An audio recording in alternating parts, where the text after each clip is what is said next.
झगड़ा इस बात पे है कि किस तरह सिविल अथॉरिटी को कमजोर किया जाए, फारिग किया जाए, खत्म किया जाए। आज मेरे ज़हन में फिर तो ये सवाल है कि क्या ये मुल्क फौज के लिए है या ये फौज पाकिस्तान की मुल्क के लिए है?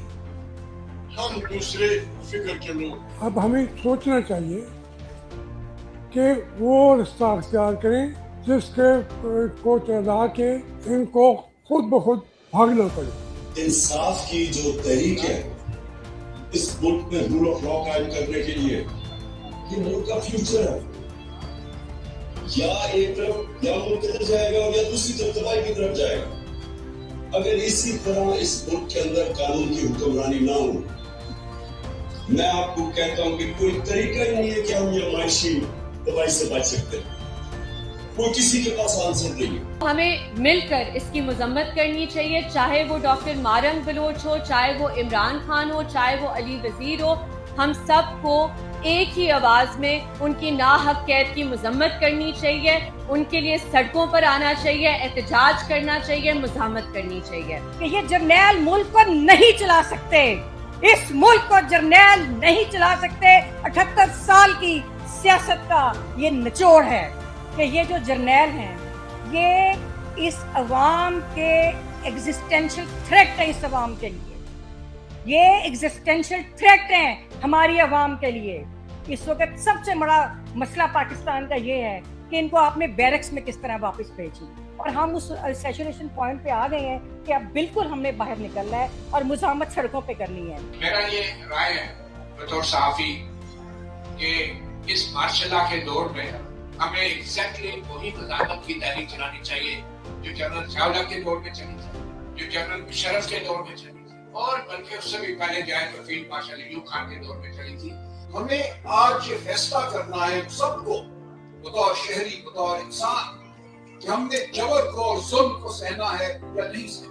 या मुझे अपने आप को पेश करना है, जबर के सामने खड़ा होना है, जुल्म के सामने खड़ा होना है और कहना है कि तुम जालिम हो, तुम जाबिर हो, तुम्हारी जबर को, तुम्हारी जुल्म को मैं नहीं मानता। रास्ता क्या है? मुज़ाहिमत, मुज़ाहिमत, मुज़ाहिमत, मुज़ाहिमत, मुज़ाहिमत, मुज़ाहिमत। मैंने नवाज शरीफ साहब का हल्का और उसके फॉर्म 45 देखे। उन फॉर्म 45 में उसने नमूना फरमान ये है कि एक जगह पे 2200 वोट थे उनके हल्के में, एक पोलिंग स्टेशन पे, और उन 2200 वोटों में से 2164 लोगों ने वोट डाले थे। और वो बाकी 36 लोग कौन थे, मैं पूरे ढूंढ रहा हूँ कि आखिर वो इलेक्शन वहां उस दिन उन्होंने इलेक्शन में वोट डालना क्यों मुनासिब नहीं समझी। इस वक्त सिवाय आसिम मुनीर के और किसी की हुकूमत नहीं, जो वो चाहता है वो करता है। हमारी जो फौजी क़यादत है उनको अपनी पॉलिसीज के ऊपर रिव्यू करना। हम तो ये उम्मीद किए बैठे थे कि शायद कुछ रास्ता निकालेंगे, कोई सेंस प्रिवेल करेगा, जो जालिम है वो कहेगा, टग तो होंगे, लेकिन लगता यूं है लोग कहते हैं जब रास्ते बंद हो तो सूअर खाना हलाल है। शायद ठग के साथ भी अब कुछ करना होगा, किसी के हाथ से तो वो उस तरह लेना होगा ना, मजीद तो ना हो। इस धरती पे इमरान खान जितना बहादुर आदमी कभी पैदा ही नहीं हुआ था। एक बहादुर आदमी मिल गया है, उसकी खातर एक प्रोग्राम क्या, एक कॉलम क्या, एक अखबार क्या, 10 टीवी क्या, 10 नौकरियां क्या, सब कुछ कुर्बान करने को तैयार हैं। ये लड़ाई गली गली लड़ो, ऐलान करें एचकेज़ई साहब। जिसके पास इख्तियार होता है वो कभी भी अपना इख्तियार खुद आपके हवाले नहीं करता। ये तो एक अंडरस्टूड सी बात है। अगर होता है, बातचीत होती है, तो हमने अभी तक जो देखा है वो क्या है कि मामलात सेटल हुए, आपस में बातचीत हुई और उसके बाद फिर वही डगर रहती है और उसके बाद वो चीजें तब्दील नहीं होती। हमें लोगों तक जाना होगा। ये लड़ाई चंद लोगों की लड़ाई नहीं है, ये पूरे पाकिस्तान की लड़ाई है, आम आवाम की लड़ाई है। हमारा मुस्तकबिल बेचा जा रहा है वाशिंगटन के अंदर, हमारा मुस्तकबिल बेचा जा रहा है पिंडी के अंदर, और इसका जो फैसला होना है हमारे मुस्तकबिल का वो इन दो पार्टनर्स के दरमियान नहीं होना चाहिए, वो पाकिस्तान की सड़कों पे होना चाहिए। अदालतों को बेदस्तूपा होते देखा, सहाफत को बेदस्तूपा होते देखा, हर जिंदा ज़मीर आवाज को बेदस्तूपा होते देखा, तो हमें अंदाजा हुआ कि जेल में बैठा हुआ आदमी सच कहता था। کہ وہ تو बेचारा बीच में खड़ा था, निशाना तो कोई और था। معیشت اس سے کم کسی 3 سال کے پیریڈ میں اس نے نہیں گرو کیا۔ پاکستان میں سرمایہ کاری جو ہے وہ اسپیشلی جو پرائیویٹ سیکٹر کی سرمایہ کاری ہے وہ کم ترین سطح پہ آج بیٹھی ہے۔ پاکستان میں جو غربت کی سطح ہے جو 45% ہے ورلڈ بینک کی ذات و شمار کے تحت، وہ اتنی بلند ترین صرف 1-2 سال کا پیریڈ تھا، کوئی 30-40 سال پہلے اس کو ٹچ کیا، یہ بلند ترین سطح پہ ہے۔ پاکستان میں جو ان امپلائمنٹ ریٹ ہے وہ پچھلے 3 سال میں جو پہنچی ہے وہ 22% پہ بیٹھی ہے۔ ہر چوتھا پاکستانی جو ہے وہ بے روزگار ہے، اور اس میں ہر تیسرا پاکستانی نوجوان جو ہے وہ بے روزگاری کا شکار ہے۔ یہ حالات پاکستان میں مجموعی طور پہ کبھی بھی نہیں ہم نے دیکھے یا وٹنس کیے۔ اب تو جوڈیشری ہی نہیں رہی۔ 26ویں 27ویں ترمیم کے بعد کوئی جگہ نہیں ہے جہاں پر آپ کو انصاف ملے گا۔ جمہوریت کی جو حالت ہے، زیادہ اگر کہیں کہ منی مارشل لا نما نظام ہے تو شاید غلط نہیں ہوگا۔ خود ہی پریس کانفرنس کرنے بھی آ جاتے ہیں کہ ہمارا لیڈر، ہمارا قائد جناب عمران خان صاحب کہتے ہیں یہ نیشنل سیکیورٹی رسک ہے۔ او بے وقوفوں، یہ نیشنل سیکیورٹی رسک نہیں ہے، یہ آپ کی نیشنل سیکیورٹی کی ضمانت ہے عمران خان صاحب۔ یہ جنگ پاکستان اور پاکستانی قوم کی ہے، یہ جنگ ہمارے آنے والے بچوں کی مستقبل کی ہے، اور اس میں صرف اور صرف عمران خان نے ٹیکہ نہیں اٹھایا ہوا کہ اس کا اور اس کا خاندان قربانی دے گا۔ اس میں ہم سب نے اپنا کردار ادا کرنا ہے، ہم سب نے قربانی دینی ہے۔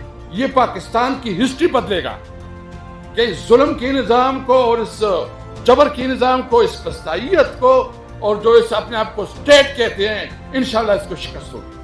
یہ حکمرانی ہوگی تو یہاں کی عوام کی ہوگی، عوام کے ووٹ سے ہوگی، عوام کی مرضی سے ہوگی، عوام کی طاقت سے ہوگی، اور جو بھی طاقت ہمارے مقابلے میں کھڑے ہوگی ہم اس کا مقابلہ کریں گے۔ یہ ہم اعلان کرتے ہیں، یہ علامہ صاحب بیٹھے ہیں، یہ میرے تحریک انصاف کے بھائی بیٹھے ہیں، ہم نہ ڈنڈا اٹھائیں گے، نہ ہم کسی کو گالی دیں گے، نہ کسی کو گولی ماریں گے، نہ کسی کو ماں بہن کی گالیاں دیں گے، لیکن آپ نے اگر ہمارے پرامن جدوجہد کو تشدد سے روکنے کی کوشش کی، پھر اگر بات ایسے شریف ہر آدمی شریف ہے، ایسے عدم تشدد پہ یقین رکھنے والے لوگوں سے نکل جائے گی، پھر یہاں ماردار شروع ہوگا، اور جب عوام اور افواج میں ماردار ہوتی ہے پھر فوجیں ہارتی ہیں۔ جمہوریت کی عمارت شفاف انتقال اقتدار یعنی الیکشنز پر کڑی ہے۔ تحریک تحفظ آئینی پاکستان ایک غیر جانبدار، ایک نئے چیف الیکشن کمشنر کے فوری تقرری اور نئے الیکشن کمیشن کے تحت صاف شفاف الیکشنز کا مطالبہ کرتی ہے۔ تحریک تحفظ آئینی پاکستان تمام جھوٹے اور من گڑت کیسز اور تمام سیاسی اسیران بشمول بانی تحریک انصاف عمران خان، ان کی اہلیہ محترمہ بشرا بی بی کی رہائی کا مطالبہ کرتی ہے۔ معاشی استحکام سیاسی استحکام کے ساتھ جڑا ہوا ہے۔ ہم مطالبہ کرتے ہیں کہ زراعت، کاروباری طبقے، تنخواہ دار اور عوام پر لادے ظالمانہ ٹیکسوں کا فی الفور خاتمہ کیا جائے، صوبے میں جبری گمشدگی اور سیاسی کارکنان کو 4 شیڈول میں شمولیت کو غیر قانونی، غیر آئینی سمجھتے ہوئے بھرپور مذمت کرتی ہے، اور اس کو سیاسی انتقامی کارروائی سمجھتے ہوئے فوراً خاتمے کا مطالبہ کرتی ہے۔ آئین، قانون اور جمہوریت کی بحالی کی تحریک باوقار انداز میں آگے بڑھائے گی۔ بہت شکریہ۔ جب یہ قوم نے فیصلہ کر لیا، کوئی ظالم نہیں آپ کے سامنے کھڑا ہو سکتا۔ وہ صرف تب تک کھڑا ہوتا ہے جب وہ سمجھتا ہے کہ آپ خوف کے بت کی پوجا کرتے ہیں۔ جب تک اس کے سامنے جھکے رہیں گے وہ آپ کے اوپر حاوی رہے گا۔